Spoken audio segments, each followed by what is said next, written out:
Hello, sir. Hi, how are you? I'm doing great. Lighting Oh, up. sorry, the sound is turned down. How are you? I'm doing great, man. How about you? You look relaxed. Yeah, I am. I'm doing well. Just smoking the cigar. The pregnancy's going okay. Yeah, it's doing great. Uh, awesome, man. Well, excited to get into another episode here. So we're talking about Japan in World War II. We did World War II in Europe last year. Last week, and so now we're going to cover the war in the Pacific. And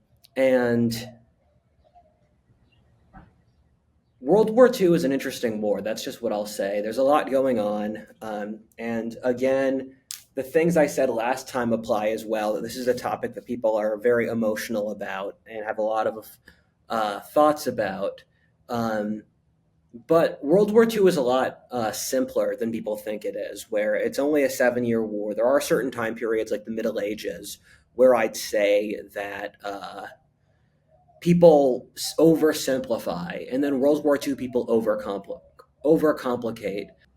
A historian I've read is named Matthew White, and Matthew White said that the world wars in Europe were caused by the breakdown of the Ottoman Empire, and that's because World War One started in Serbia and Bosnia, due which were former Ottoman colonies, and then the war with Austria spiraled out from there. And he said the war in the East started with the fall of the Chinese Empire, and fundamentally, with the collapse of the Mongol Empire the collapse of the Manchu Empire in China, China became a republic. And then the Japanese's long term goal was effectively to conquer China and become the new Chinese empire. And so you could, in the same manner that the Russian front in World War One, the Russian front in World War Two, you could view everything else in the European front in World War Two as a side quest from the war in the Eastern Front between the Germans and the Russians. You could view the Pacific War as a side theater to the Japanese Chinese War, even though the irony for both of those is that the side theater, or the theater the Germans and the Japanese fought against the Americans or the British, that determined the end of the war and the result, even though in sheer number of men and sheer scope it was significantly smaller. um, so the World War II in the Pacific isn't structured similarly to World War One and World War II in Europe, in that there's no parallel for World War One in the Pacific, where the Japanese were part of the Allies for World War One, and so they were grabbing these Chinese colonies around the Pacific, and they're grabbing these German colonies around the Pacific, and so they took the German colony at Shandong. They took some German colonies in the South Pacific, but Japan went through an authoritarian phase in the 1920s, and what that entailed was Japan went through this phase, and they were the only country to modernize in East Asia. They were the only non-European country to modernize. And the reasoning for that is complicated, and I'll explain why in my video on Japanese civilization that I'm going to release next week. It's already done. But the Japanese were really trying to ape Europe and be like Europe. And so they went through this phase where they were really into liberal politics, and they were very much trying to imitate and idolized Europe. And so they had a fake parliament that kind of had power. But then, starting in the 20s, and an interesting facet here is that the Americans, when they conquered Japan, spoilers, at the end of the war, they they tried to figure out who was the Hitler of Japan, because in Germany they did the Nuremberg trials to try to figure out who was responsible for all the atrocities the Nazis committed. And what they found in Japan is there was no one person. It was a process that gradually spiraled out of control. And if you watch my Japanese civilization video, you'll find that this is one of the great flaws in Japanese society, because in Japanese culture, you're not, and again, Japanese culture has many positives. Just look at what they've accomplished as a society. They're the wealthiest country in Asia, and they've done a tremendous amount. Um, but one of the flaws of Japanese society is you're not allowed to say no to the group. And so the group can often spiral off into insanity, as you'll see in over the course of this podcast, with no check. And and so in Japan, as it got wealthier and got more powerful, the Japanese became more nationalistic and autocratic. And Japan's part of the bracket of countries that felt like they lost World War One, even though they didn't, and that includes Italy. That includes that includes Italy, Japan. The Germans and the Russians actually did lose the war, but the Japanese always felt like the Europeans didn't take them seriously. And the Japanese always had this goal: we want to be just like a European country, and we do everything a European country would do, but the Europeans don't take us seriously. And so their goal was to basically create a colonial empire so that the other European colonizers would take them seriously. So the Japanese, they started their process of industrialization in the 19th century. And then over the course of the early 20th century, they took over Taiwan, they took over Korea, they took over Manchuria and the northeast of China. And Dan Carlin's podcast, I reference Dan Carlin a lot of these videos because he covers many of the same topics as us, and he goes in a much greater depth. And he's got like a 15-hour series on the Pacific War, and he really does a good job of talking about all these weird subtleties in the Japanese nation. Where, for example, the Japanese had this whole goal of creating the Asia co-prosperity sphere, and the thing is, there were some people in Japan who genuinely believed in that, because in this time period, Southeast Asia was a European colony. Then Indonesia was a Dutch colony. Malaysia and Burma were British colonies. The Philippines was an American colony, which is an interesting thread Americans forget about. And Vietnam, Cambodia, Laos were French colonies. And so the Japanese partly cloaked their imperialistic fantasies, not really fantasies since they actually achieved them.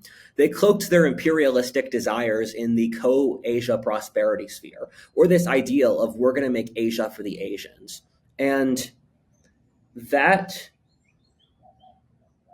and the other side of that, though, is that there were lots of Japanese who were incredibly cynical and just wanted to exploit the rest of Asians. And as you'll see with the Japanese Empire, the second category won out because they were more practical.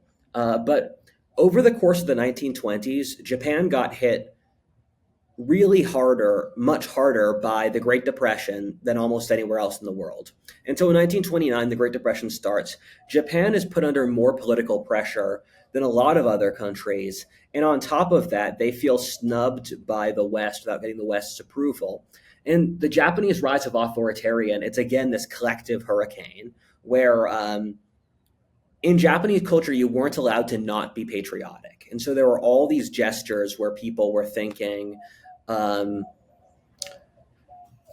if I say no to the group, I will get assassinated. And these patriotic Japanese would assassinate politicians who disagreed with the group. And so past a certain point, everyone was cowed into this groupthink.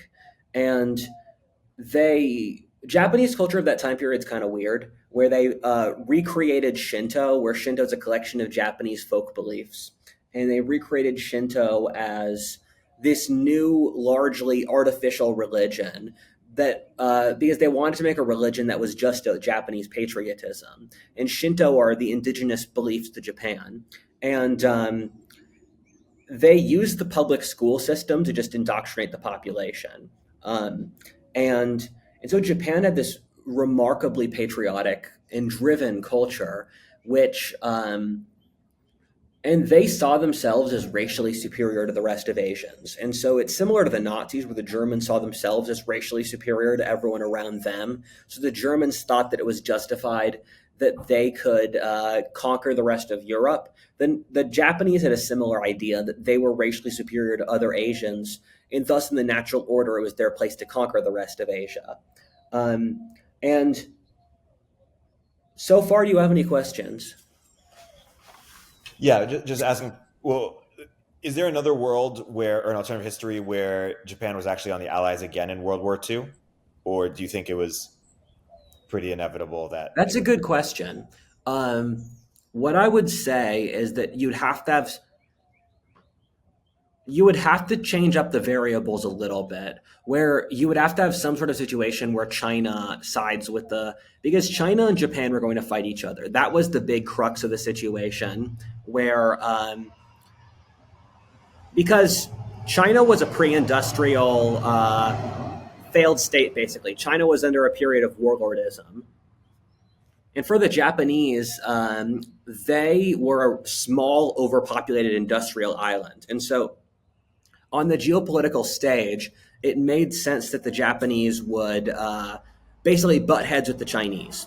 And so, if you had some kind of situation where the Japanese were on the side of the Axis, which is not hard to imagine because Chiang Kai shek was shopping around with everyone. Chiang Kai shek was the leader of China.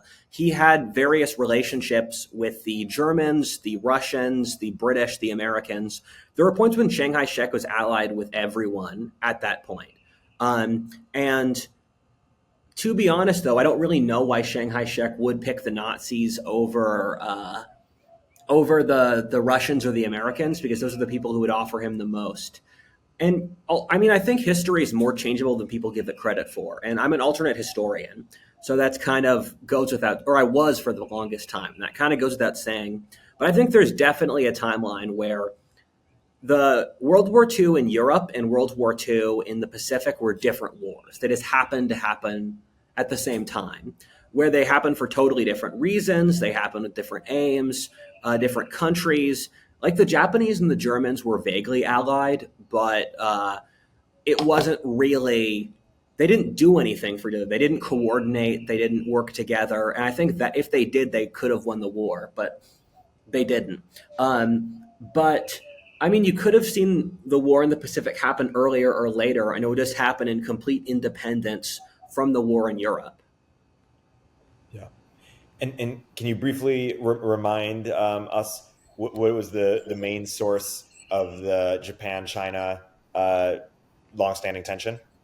Um, it wasn't really long standing. It's because I'd say it's comparable to the Germans or the Russians, where if you go back for the last 1,000 years, the Germans and the Russians haven't fought each other that much. I mean, it's comparable because Poland's in the middle. For most of history, Poland was too strong for the Germans and the Russians to fight. But in that period of the early 20th century, the Germans and the Russians, they were nemesis and they killed a lot of each other. For the Japanese and the Chinese, Japan had always been a satellite of China, in that when Japan was formed as a country 1,500 years ago, they built it off Chinese models. And and Japan was in China's orbit because Japan is significantly smaller than China. It's got 1/10 China's population today. Um, and so the Japanese are stuck in they had always had like little brother syndrome with the Chinese, and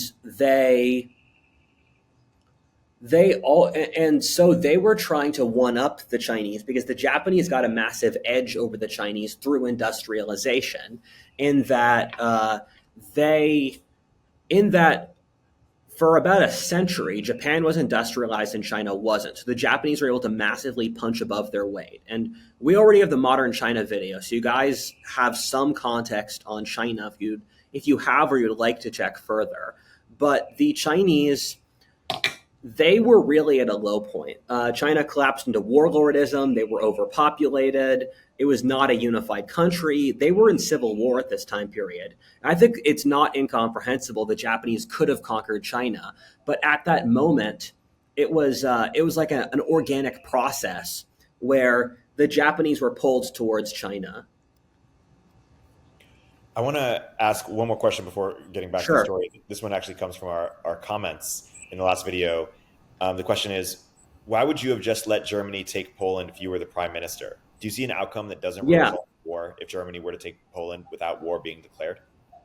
The reason I say that, and this is a thread that I wish I had pulled on longer for the last video, and I'm gonna hopefully get to it in this video, is the social effects and the macro long-standing effects of the world wars or World War II, and the uh, the German invasion of Poland. Their Germans' goal was to conquer Eastern Europe. They didn't want a war with the British or the French, and so with that, they the British and the French didn't have to fight that war, but the result of it was that the British and the French lost their colonial empires because both of those countries were so indebted due to the war that, and they just lost so many men they couldn't keep their empires, and so the world wars destroyed those two countries. And I understand that if the Nazis won in Eastern Europe, it would be a humanitarian tragedy. It would be horrible. But that being said, as the leader of Britain, I could not, in my own confidence, make the call of destroying my nation's importance forever. That makes sense. Shall we go back to Sure the thing. Yeah. So when we left off, Japan had recently become an authoritarian country. Um, and Japanese authoritarianism is really weird in that it's between the emperor and, for all of Japanese history, there's been the emperor and there's been the shogun. And the emperor is like the pope, where the emperor is purely spiritual power. He hasn't run Japan in a very long time. And when Japan went through a process of industrialization in the 19th century, there was the Meiji Restoration, where they got rid of the shogun. And the shogun was supposedly a military warlord who politically ran Japan. But what happened was that the shogun became a king. It was a hereditary office where the shogun actually did run Japan. And a bunch of nobility called the Lords of the West took over Japan from 1870, the Meiji Restoration, where the shoguns were kicked out, until 1920 with the fall of authoritarianism. And there were the Lords of the West were pro-Western. They believed in putting up the facade of Japan being a liberal democratic country, and having freedoms and that stuff. And once the Lords of the West died, Japan just it lost the it lost that tethering. And so what happened, and because again in Japanese culture you're not allowed to say you're better than the group, is you saw the ossification inside multiple interest groups inside the Japanese government. For example, the Navy and the military, where the Japanese in the US, for example, will hear about the Navy and the military not liking each other. And that is the most pronounced in Japan of any modern country I've seen, where the Navy and the military had completely different plans for the Japanese country, and they were constantly jostling for each other. And for the Army, and of course, each side wanted to push policies that would benefit them. And so for the Army, they wanted to have a war with China and Russia, because, of course, you'd use the Army more if you're going to fight a land war against China or Russia. And they were dominant earlier on, and then the Navy wanted a war with the Americans, the British, the French, because again, if you're going to fight an ocean war against Southeast Asia, you're going to use the Navy more. And the Navy ended winning out for reasons that we'll see over the course of this video. And I think that really killed the Japanese Empire because, in my opinion at least, the one thing the Japanese could not do was declare war on America, but that's what they did, as we'll see. And the and that was the Navy's doing because the military had nothing. They didn't want to get involved with America because until the Japanese fought America, they were able to conquer all of East Asia. But again, I'm getting ahead of myself. And and Yamamoto, the most important man in the Japanese political structure, he went to UCLA. A lot of the Japanese leadership actually studied American universities, and they knew America very intimately. Um, and and Yamamoto, knowing America, he knew that there was no way the Japanese could beat America because America had vastly more manufacturing than Japan, vastly more men. Um, but Yamamoto was so pressured by the groupthink of looking patriotic enough that even though he was the guy who was the potential, if you looked for a leader in Japan, Yamamoto would be the leader. So Tojo was the prime minister, Hirohito was the emperor, and Yamamoto was the navy. Okay, I was right. So Yamamoto was a high ranking guy. He knew that they would lose a war in America. This was something the Japanese leadership was largely cognizant of. Um, but because he didn't want to succumb to groupthink, he couldn't stop the process. And so the Pacific War is different from the Western War in that in Europe, everything started in 1939. And in the East, it was a two-stage war. Stage one was 1937, which was the war with China. And remember, the Japanese holds the northeast of China. And the rest of China was under the rule of the Republic of China. And I say republic in air quotes because it was really a military dictatorship. And it was run by Chiang Kai shek, who was the leader of the nationalists. And the nationalists, they they had a weird mix of policies. They were partly socialist, they were partly conservative, they were partly capitalist. They were basically a coalition of whatever ideological foundation you needed to hold China together as a country. And they started out as more socialist, and then they kicked the communists out of their coalition. And as I said before, they were getting funding from everyone.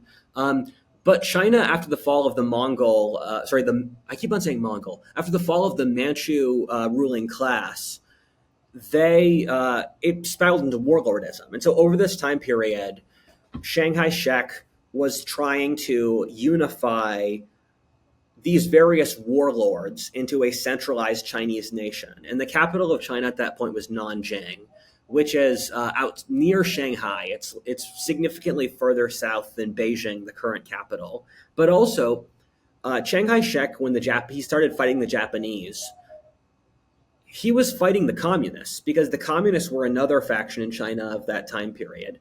And so they were constantly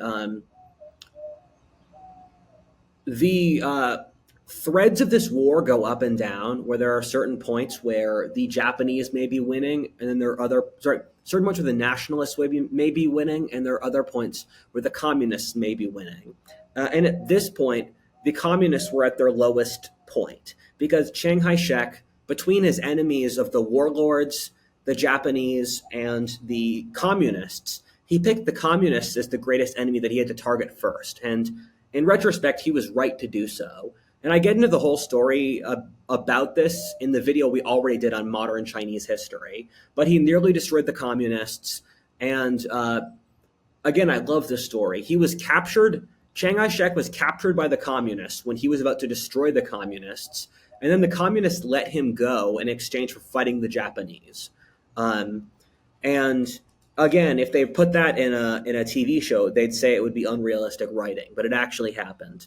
And in retrospect, Chiang Kai-shek should have just broken his word and killed the communists because they destroyed China, and they destroyed his China, and they killed 40 million people, which is twice as many as the Japanese. But he didn't. And over the course of this war, Chiang Kai-shek took most of the brunt of fighting the Japanese, while the communists walked 1,000 miles across China, and they purposely let Chiang Kai-shek fight the Japanese so that they could grow stronger. But the Japanese invaded China, and they used a false flag operation at the Marco Polo Bridge to justify their war with China. And their goal was to have Lebensraum, which is a term we used from the last video that the Germans used for living space, because Japan and Germany were both very crowded. They were both very crowded countries that wanted to have continental ambitions, like Russia or America or the British Empire. And they saw China as their continental rival they could take. And I will be honest here, I'm not going to give the Chinese war justice here because, as I said before, the Chinese war, it's the vast, vast majority of deaths. It's the majority of campaigns. And I have gone through phases of trying to study because it's called the Sino-Japanese War. Sino is a term for Chinese. I have tried to study the Sino-Japanese War, and there just aren't really sources on it. There's one or two books written in English about it. For the Chinese Communist Party today, they obsess over the Sino-Japanese War because it's their right to rule. But the Japanese took the northeast of China. They took the area around Beijing, they took Shanghai, and they started the rape of Nanjing. And in Shanghai, Shanghai and Hong Kong were both cities built by. They existed beforehand, but in much smaller form. But they became big and important due to European colonialism, and due to all the treaties the Europeans had had in China, they gave a bunch of foreign governments their own mini enclaves in Shanghai, and the Japanese had illegally put a lot of troops into their embassy in Shanghai, used to take over Shanghai and attack the Chinese capital at Nanjing, and thus began the rape of Nanjing or the rape of Nanking because the translation system we use for China has changed since the 40s, but the Japanese killed a truly vast amount of people, and it's interesting to read about this because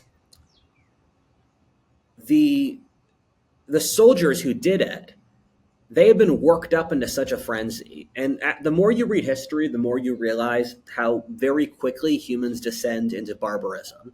Because these Japanese boys, they went through a stronger process of socialization than almost anyone in history. And they hadn't slept in 3 days. The Japanese were giving their soldiers meth so that they could. This is a weird thing that happened in the World Wars. The Axis would give their soldiers meth so they'd fight harder and for longer because meth had just been discovered and they didn't know what the consequences were. And Japan also had no concept of human rights. They thought human rights was lame, and they thought that the West arbitrarily invented human rights after the West had built its colonial empires. And the Japanese, I think, do have a somewhat plausible. Of course, I like human rights. The Japanese do have a plausible case that the West started caring after the West built its giant colonial empires at the start of the 20th century, after Britain and France and America got their land. That was the point they started caring about, oh, it's wrong to invade other countries. You have to respect human rights. And I do think that is something hypocritical the West has done. That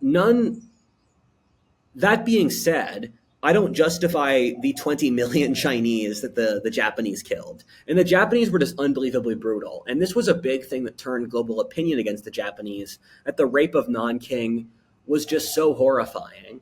And the Japanese were just militarily vastly superior to the Chinese. They had tanks, they had airplanes, because China was a pre-industrial country. A lot of their soldiers didn't even have guns. But the Chinese had vastly more men, and China is the size of America.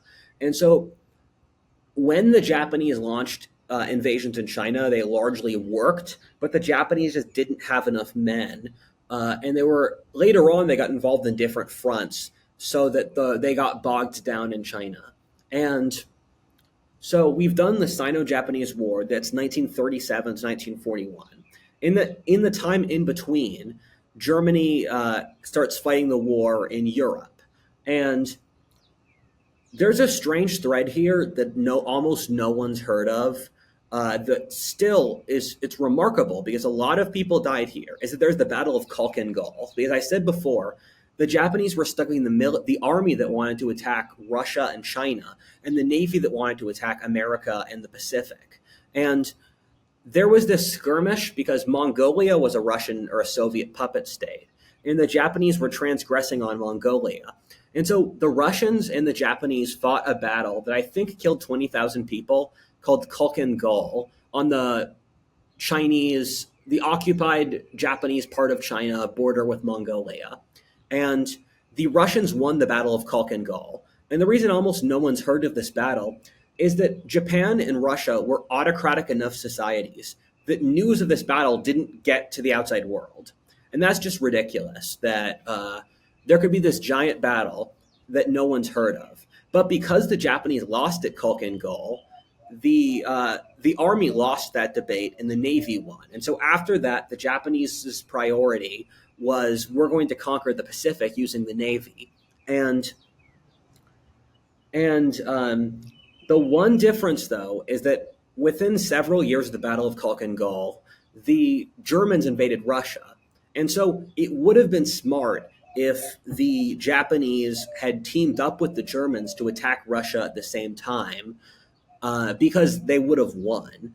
But, and we talked about in the last video, the how there was a really timely lucky break the Russians got, which meant that they could pull troops away from the Japanese front because they realized that the Japanese wouldn't attack them. And that lucky break is what saved the Germans from taking Moscow. And and so from that point onwards, the Japanese got entangled in what became a useless war with the Americans. And with the German conquest of France and the Netherlands, what that meant is that there was really no one to protect the Dutch and the French colonies in Southeast Asia, that being Vietnam and Indonesia. So the Japanese conquered Vietnam, and the reaction to this by the Americans was we're going to blockade Japan of oil. And one of the great facts of the Japanese nation is Japan has no useful resources. Japan doesn't have oil, it doesn't have iron, it can't produce its own food.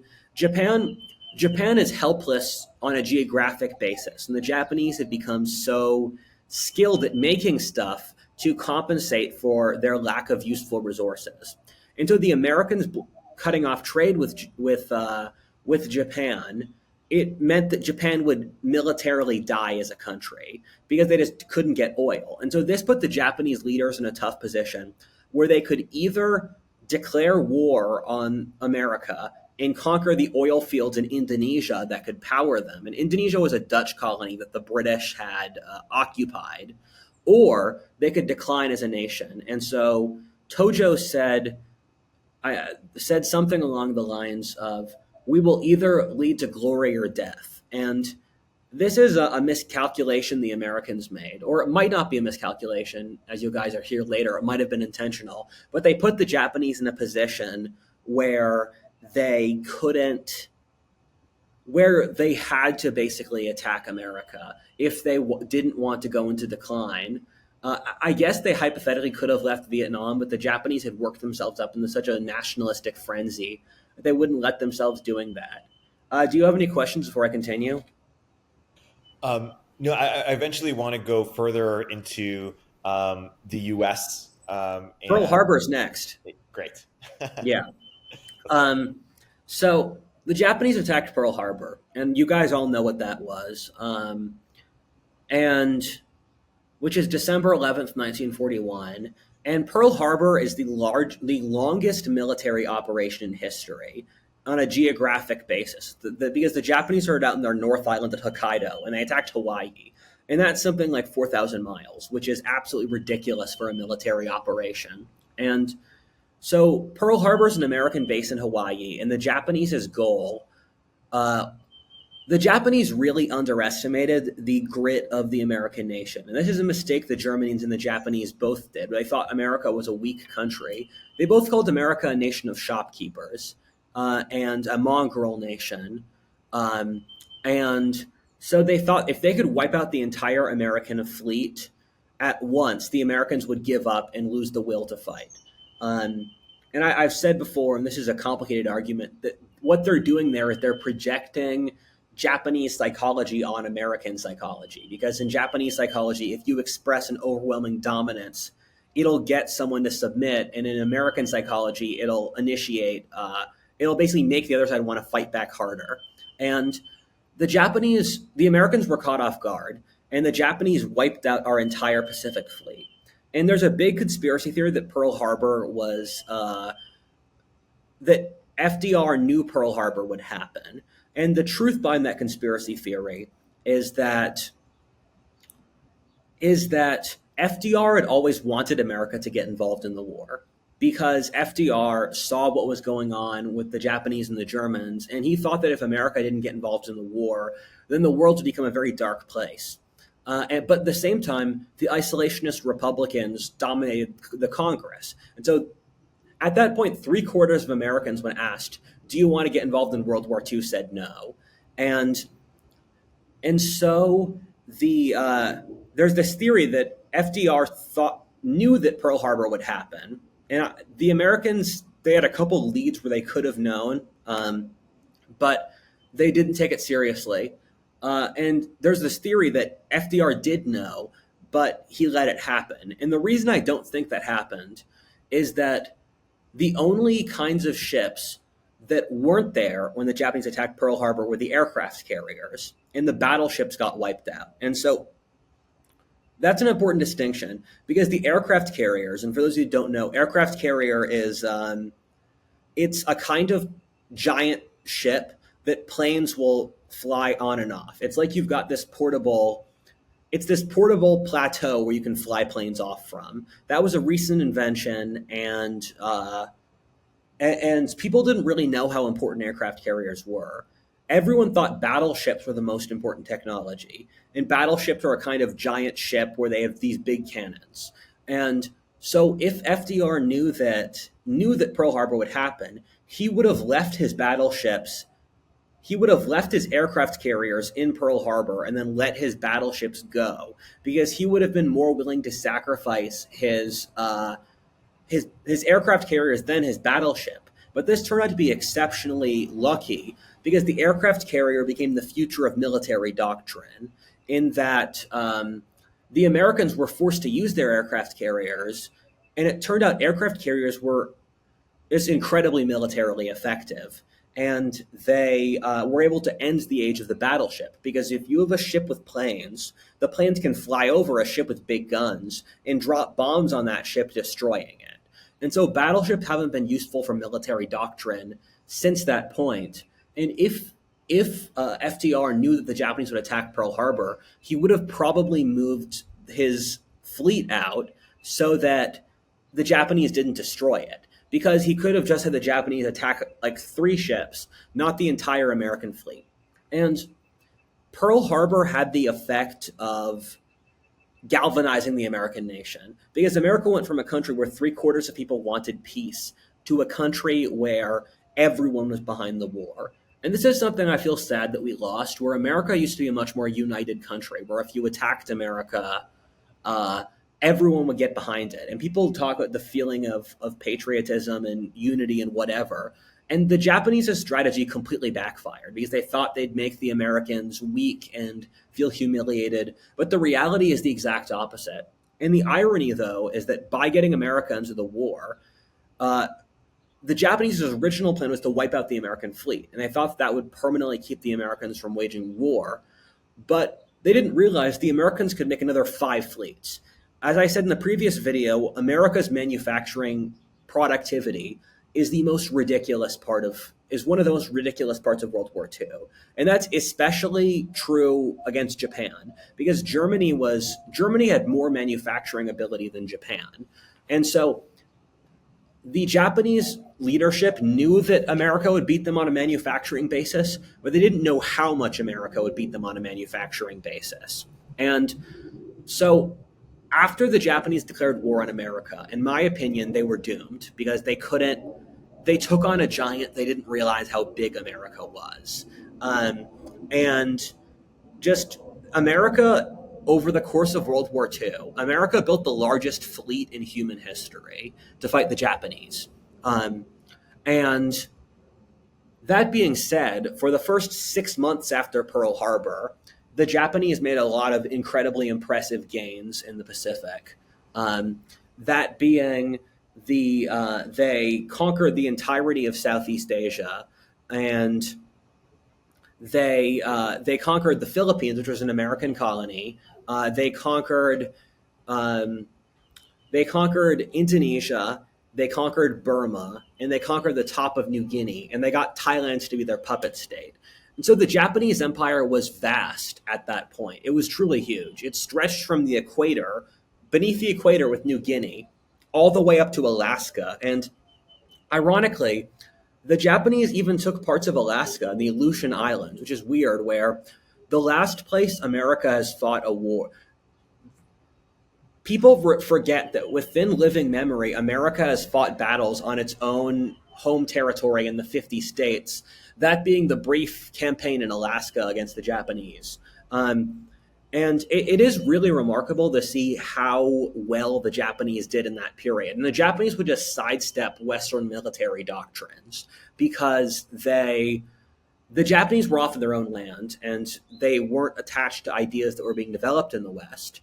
And so they they were able to, for example, walk across a jungle that people thought it was impossible to march an army across in Malaysia. And they took over the British city of Singapore because the British had only built guns facing towards the ocean because they thought it was physically impossible that someone could attack Singapore by land. They thought the jungle of Malaysia was too dense. Where the Japanese were incredible at night fighting and fighting in the jungle at night. And the Japanese are very admirable for their ability to use things other people don't think about, for using terrain or using courage. The Japanese in World War II are probably the most fanatical military in human history, in that the sheer insane courage the Japanese fought with is remarkable, where the Japanese thought that sacrificing they thought that you should never be a prisoner of war. It's better to die than be a prisoner of war. So when the Japanese knew they would lose,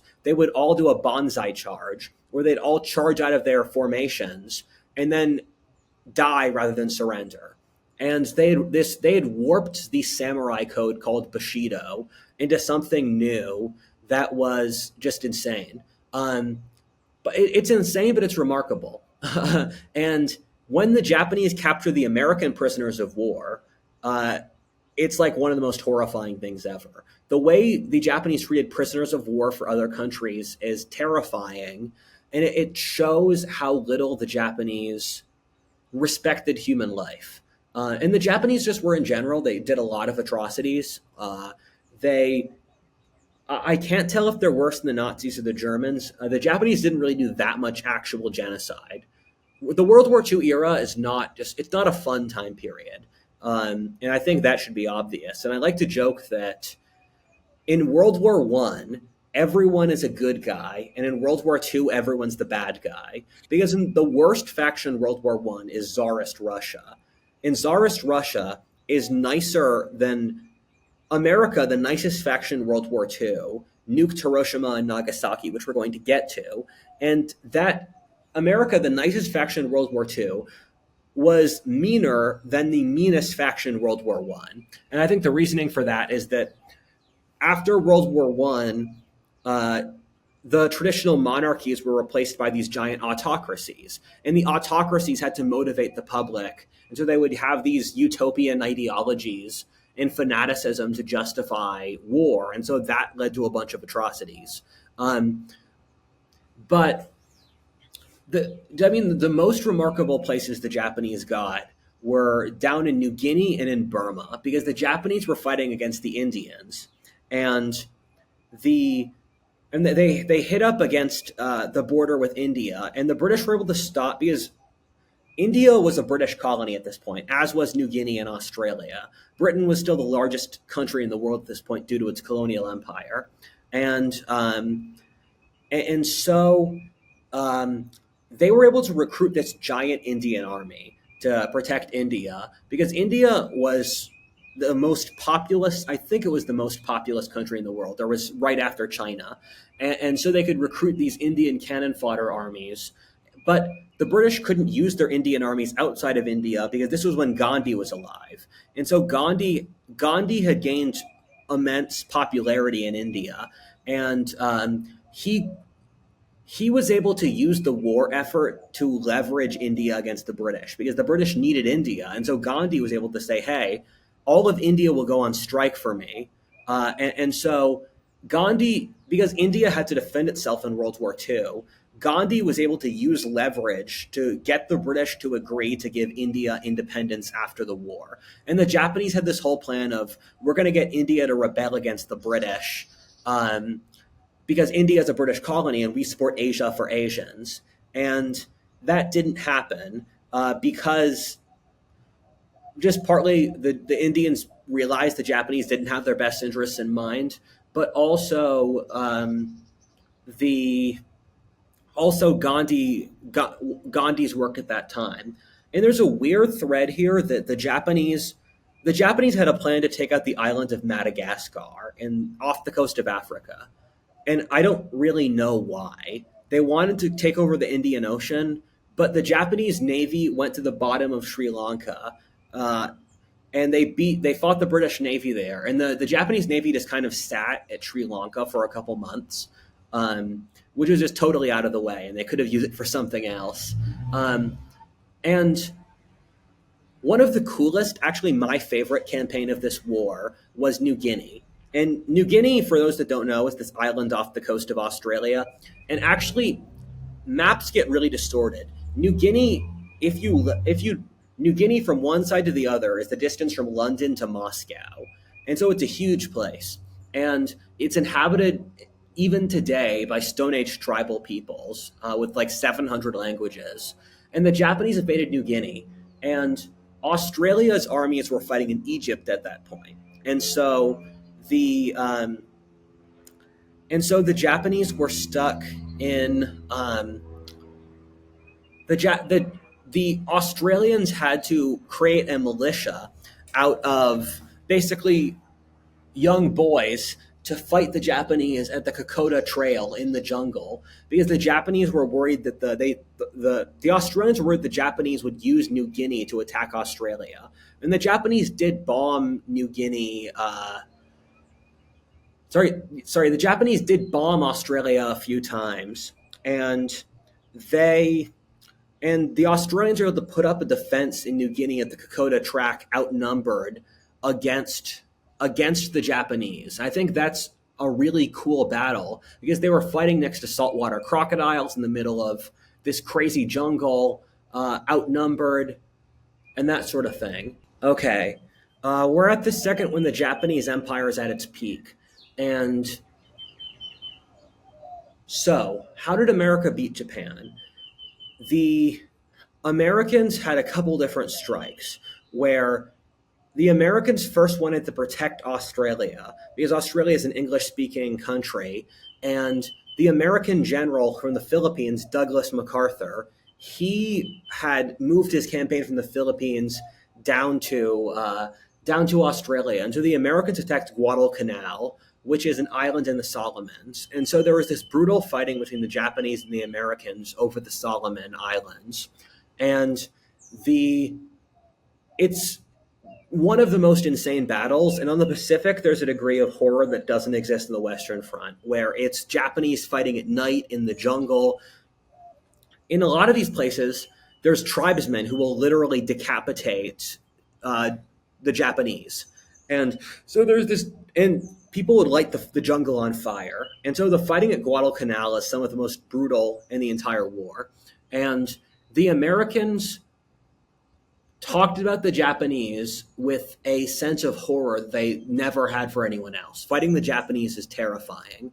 But the Americans, after a long period, were able to drive the Japanese out of Guadalcanal. And it's ironic these battles are occurring on really small islands, but they're absolutely brutal, and there's fighting over every inch of these islands. And then there was the Battle of Midway. And Midway is this tiny island off the coast of Hawaii. Or it's hard to say off the coast of Hawaii. It's probably 500 miles from Hawaii. But in the Pacific, everything's really far apart. And so the Japanese fleet was trying to wipe out the Americans to potentially take Hawaii. And the Americans saw the Japanese coming, and Americans attacked the Japanese before the Japanese were ready, when their planes were still on the docks. And so the Americans were able to wipe out the Japanese fleet almost instantaneously through that surprise attack. And Midway is to the Pacific War what Stalingrad is to the European War. It's the point where the enemy Axis force had been wiped out to a degree that they could never go on the offensive again. And so after that time, the Americans kept on pushing the Japanese back. So the Americans did this strategy called island hopping, which there are these tiny islands in the Pacific that the Americans would try to take as a way to get planes and to get closer in supplies to attack Japan itself. And so there were the battles of Iwo Jima, Saipan, Okinawa. And in these battles, tens of thousands of men died as the Japanese desperately tried to hold on to these rocks. And the U.S. Marines had to drive them out. And the Americans, and this is taking place over the course of several years. So this is Midway is the start of 1942, and in 1945 is when the Americans finally reached Japan. And there's this whole war in Burma where the British are trying to push the Japanese out of Burma. And the Japanese, over the course of this time period, went much further into China. They took the area around Hong Kong. They drew up the Yangtze River. And ironically, before the war ended, the Japanese were winning in China, and there were these giant battles. But again, like in World War I, with the Germans conquering all of Eastern Europe, because the Japanese lost the war against the Americans, they had to give up all their claims in China. And so the Americans then took the Philippines, and which was Douglas MacArthur was always very invested in, because the Philippines were the territory he ran before before the war started. And now we get to a climactic period of the war because the Americans stand before invading Japan. And the Americans calculated that the conquest of Japan would cost them more men than the entire rest of World War II combined. Because as I've said before, the Japanese were fanatical, and the Japanese were running out of men, and so they had developed strategies to arm women and children. And the Americans had blown up the Japanese fleet at the Battle of Leyte Gulf off the coast of the Philippines, which is actually the bloodiest battle in naval history. And so the Japanese were starving because they were dependent upon food from outside Japan.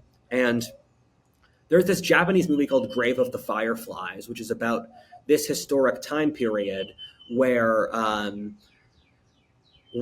Japan was starving and they knew they'd lose the war, but the Japanese wanted to fight on until the end. And the Japanese developed this strategy called kamikaze pilots, which is flying a plane into an enemy ship where that guy commits suicide. And the Japanese were willing to do that because they had such fanatical courage. And an irony is that the kamikaze pilots were the cream of the crop of the Japanese society. They were educated people. They were the bravest young men. And the Japanese wanted to do that to symbolically show their dedication to the cause or whatever. And so you have this whole debate now about America dropped its atomic weapons on Hiroshima and Nagasaki. And so America had developed the atomic weapons initially to fight Germany. And then they won the war with Germany before they won the war with Japan. And the Americans had previously been firebombing the cities of Japan. And the firebombings actually killed a lot more people. And firebombing was more effective because it was incredibly effective in Japan because of the dry climate. And a lot of the Japanese cities were built out of wood. And so the Americans could drop this stuff that would start fires, and entire Japanese cities burnt down. And if you look at photos of Tokyo after it got firebombed, it just completely wiped out. And so America dropped the nukes in Hiroshima and Nagasaki. And the Japanese didn't know that America only had 2 nukes. The Americans were bluffing, saying, we'll keep dropping them. And there's a big controversy now about, did America have to drop those nukes? And I think the reason is yes. And people say that because the Russians had invaded the Japanese's possessions in China, and the reason that North Korea is split between a North and a South, or Korea is split between a North and a South, is because the Russians took North Korea and the Americans were able to get South Korea. And so people say that the Japanese stopped having the war because they didn't want to get conquered by the Russians, because the Russians were going to attack the top islands of Japan. But I believe that America had to drop the bombs because we can see that the Japanese military was arming the public. They were doing all the plans as if they'd fight to the last. And with the idea that the Americans would destroy all their major cities, that they realized it was just futile. And interestingly, the emperor broke the he broke the silence on this issue, and he said we should surrender to the Americans. And the irony is that inside the Japanese military, who were really the ones in charge, the Japanese military were going to assassinate the emperor, who they saw as a god, for saying that we should stop fighting the Americans, because weird rationalizations like the emperor's will is the will of the Japanese people, and so when the emperor is against the Japanese people, he's really against himself. And that shows that, again, Japan was very much a groupthink society in which the groupthink determined what you did, and because the groupthink was so overwhelmingly unified against the Americans, I think they would have fought very aggressively, but the bombs were big enough that it got the Japanese to change their mind. And this is one of those issues where it's more complicated than people would give it. It's more complicated. I would be willing to accept the argument the Japanese would have surrendered anyway. That's my personal opinion. And so what happened here is that the Japanese surrendered to the Americans, and Japan was occupied by the Americans for 7 years. And while they lost their empire, and China turned communist, and that's the Pacific War. Is there anything we haven't covered that you think? I'm just mindful of time. That was an awesome overview, but yeah, we don't have a lot of time, but there are two things I want to briefly get to. One is the Bengal famine, which I know I'll get a lot of crap if I don't cover. And the Bengal famine was when the Japanese conquered Burma, and the Bengal province of eastern India started to starve, and about, I think, 4 million people died. And there's this whole controversy of the British purposely starving Bengal. And I don't think that's true. I think Bengal was just dependent upon Burmese rice, and this has become a big sticking point for Indian nationalists. And the second point that I wanted to get into in the last video was the social effects of World War II. And I'll be brief here, but one of which was, again, I talked about this with World War I, the rise of the government into society, where America had a 90% tax rate from World War II until 1980 for top incomes. Britain had a 95% tax rate. And so the economic complications of managing the war made the government a lot more powerful. And Tragedy and Hope by Carol Quigley covers this, but the idea of the experts, or building a consensus among the experts, that sense of scientism comes out of World War II, because the war was controlled by these bureaus of scientists and experts. And the atom bomb also massively changed the nature of geopolitics. And that's something, if we talk about the Cold War, we'll get into, because with the atom bomb, war gets incredibly costly for countries to wage, and it creates mutually assured destruction. But also with the world wars, you ended up with the world divided between the American and Russian empires, that being the Cold War, and the decline of the European empires, because World War I partly started the process of the collapse of the European empires, but World War II was really when it stopped, because the European empires were able to go on for another 15 years in Africa, but after the end of the war, Britain gave up its colonies in India and the Middle East. The French tried a little bit longer, but they lost their colonies in Vietnam and Africa. And because the Europeans had lost so many men and so many resources, and they didn't have the will. You saw the end of the European colonial powers that at one point controlled almost all of the world. And so you could see World War II as the final end of the age of European dominance. You can see that in Asia as well, with after the war, the Europeans giving up their colonial empires in Southeast Asia or India. That that all makes sense. Is there any? I'm just trying to think about how to wrap this up. Or I'll drop a reading yeah, list. oh, of course, yeah. What's the reading list? So, this is a topic of all the common. I'm going to be transparent of all the videos we've covered so far. This is the one I've read the least books about. And so I'll drop some books I haven't read, or more so than normal. This book by Taggart Murphy, I have read it, but it's a good book that talks about the sociology and politics of Japan in that time period. And it goes on for a bit longer. John Gunter's Inside Asia, that was written in the 40s, and it's a book on the on John Gunter. He's a great writer. He was a journalist in the 40s who would go around the world, and he interviewed Gandhi, and he interviewed Gandhi and Hitler and Roosevelt, and so he would go around Japan or China, look at their societies, write about them. Eagle Against the Sun is the most popular book and the most famous book on the Pacific War. And a lot of my knowledge here comes from general World War II histories, which I covered in the last video. Ian Cross has a lot of books on the Pacific War as well. And so those are my recommendations. Oh yeah, there's also a book. I won't say that. I won't say the Shanghai Shek book. That's too China specific. But those are my recommendations. One thing also just hint at maybe Yeah. for a future episode. Um, Curtis Yarvin has lots of alternative theories on World War Mm. II, or sort of he has claims around how our understanding of why the U.S. entered World War II is like deeply flawed or deeply Mm. mistaken. Maybe we should have him on an episode to I'd be down to talk to him. Yeah. yeah. Um, I know he's part of our mutual network, and you've introed us yeah, yeah, before. totally. Cool. Well, this has been a great discussion. Sounds good. Do we know what we want to cover next week? I'm gonna go hard. I'm gonna pick ancient India. Excellent. Excellent. Excellent. Peace. All right. Awesome. Bye.